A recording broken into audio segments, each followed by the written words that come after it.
Was haben wir oft darüber berichtet? Entkernte Dorfmitten, dekonstruierte Denkmäler, Abriss von historischen Bauten in Bayern. Auch in Bühl bei Immenstadt waren wir, 2016, als das alte Dorfwirtshaus einem Parkplatz weichen musste. Das war die erste Katastrophe und dann die zweite wäre hier gewesen mit der Schule. Und das musste man unbedingt verhindern. Und das ist uns Gott sei Dank gelungen. Direkt neben dem abgerissenen Wirtshaus die alte Schule Bühl.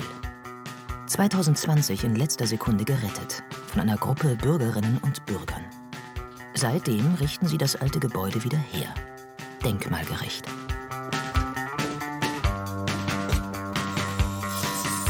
Heute Austausch der maroden Holzfassade auf der Südseite in traditioneller Allgäuer Schindeltechnik.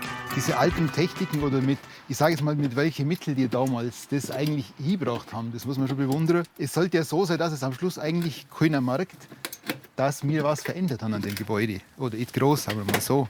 Das ist eigentlich die Kunst dran. Ja, ich denke, es geht halt auch immer viel dann einfach verloren. Ich meine, wir fahren alle in Urlaub und schauen uns dann die schönen Altstädte an und die Gebäude. Und vor der eigenen Haustür darf man dann die Gebäude abreißen. Also das finde ich halt ist immer ein bisschen schade. Nicht alle im Ort sehen das damals so. Manche hätten gern ein neu gebautes Gemeindehaus gehabt. Doch die Befürworter der alten Schule gründen eine Genossenschaft, suchen auf dem Marktplatz nach Leuten, die Anteile kaufen. Binnen 3 Wochen haben sie die 150.000 € für den Kauf. Jeder packt mit an. Wir hatten einfach Bock, was zu machen, was wir noch nie gemacht haben. Und da gab es diesen Vibe in der Gruppe. Und ja, also wir haben, glaube ich, irgendwie gut miteinander funktioniert. Und wir hatten da einfach Lust drauf, das auszuprobieren. Und auch irgendwie eine Verpflichtung ja dann auch den ganzen Menschen gegenüber, das zu zeigen, dass wir es auch dann machen und uns auch wirklich darum kümmern und die Verantwortung übernehmen. Erbaut 1865 haben Generationen von Kindern hier gelernt. Teils bis zu 80 gleichzeitig, aus Bühl und den umliegenden Dörfern. Genossenschaftsmitglied Hans Koch wurde 1948 eingeschult. Erinnert sich an die Schulspeisung nach dem Krieg. Und das Highlight? Filmvorführungen im Klassenraum. Für uns Jugendliche war ja das der Mittelpunkt. Und klar, man traf sich ja mit den ganzen Kindern aus den Ortsteilen, wo man natürlich von der fehlenden Mobilität her, wer hat ein Fahrrad? Keiner hat ein Fahrrad. Die waren alle zu Fuß unterwegs. Also konnte man sich auch unter den Tag eigentlich nicht gegenseitig groß sehen, sondern nur in der Schule treffen. Das war also schon ein richtiger Treffpunkt. Das soll das Gebäude auch künftig wieder sein. Der obere Schulraum, Saal für Hochzeiten, Vereinsfeiern, Konzerte.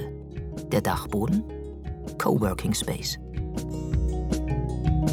Der Schulraum unten, ein Dorfcafé mit Terrasse zum See hin.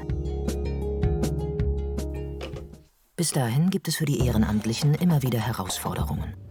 Die größte Schadstelle, die dem Haus damals fast den Abriss beschert hätte, haben die Zimmerer nun behoben. Das war eben die nasse Stelle, wo vom Dach Wasser durchgekommen ist und die Deckenbalken faul waren. Und jetzt sind die Balken saniert, die Schalung ist drauf. Und nächste Woche ergänzen die wieder mit den Schilfmatten. Bisher gab es immer eine Lösung. Doch für so ein großes Projekt braucht es auch Geld. Viel Geld. Fast 2,5 Millionen €. Der Tiefpunkt war auf jeden Fall das Thema der Finanzierung. Ich glaube, vor 2 Jahren war das im Sommer. Da waren wir 3 Vorstände nach so einem Termin bei unserem Bürgermeister auf dem Marienplatz gehockt und haben so, also so klappt es auf jeden Fall nicht. Wenn jetzt nicht irgendwie ein Wunder passiert, dann klappt es so nicht. Die Rettung? Fördersummen von insgesamt knapp 1,2 Millionen €. Von der Stiftung Denkmalschutz und einem Fonds vom Freistaat. Man ist überzeugt und beeindruckt vom Einsatz der Gruppe, die Ortsmitte zu erhalten und neu zu beleben. Durch diese Arbeit der Genossenschaft, die sehr eigeninitiativ ist, kann sich sowas auch viel mehr in einem Ort ja, verwurzelt. Wenn da jetzt ein Investor kommen würde und der sagt, ja, wir machen das so, das ist einfach eine ganz andere Beziehung. Sie bewahren nicht nur ein Kulturdenkmal. Während des langen Schaffensprozesses entsteht vor allem etwas, das ein Dorf ausmacht und heute so oft fehlt: Gemeinschaft.